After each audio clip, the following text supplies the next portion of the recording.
പൗലോസ് ശ്ലീഹ ഫിലിപ്പിയർക്കാർക്ക് എഴുതിയ ലേഖനം 1 അധ്യായം 20-21 വാക്യങ്ങൾ.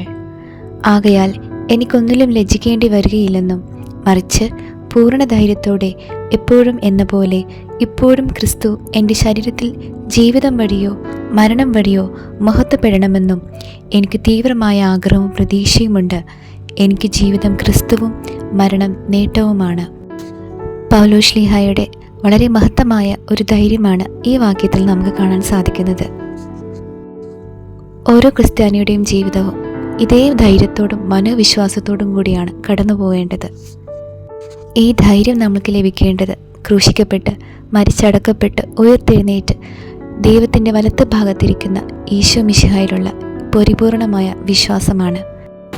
ഈ അടിയുറച്ച വിശ്വാസത്തിലൂടെ ഈശോയിലായിരിക്കാനും ഈശോയെ സന്തോഷപൂർവ്വം ധൈര്യത്തോടെയും മറ്റുള്ളവർക്ക് പങ്കുവയ്ക്കാനും അങ്ങനെ നിത്യജീവിതം കരസ്ഥമാക്കാനും നമ്മൾക്ക് സാധിക്കട്ടെ. നിത്യം പിതാവിനും പുത്രനും പരിശുദ്ധാത്മാവിനും സ്തുതി, ആദിയിലെ പോലെ ഇപ്പോഴും എപ്പോഴും എന്നേക്കും. ആമേൻ.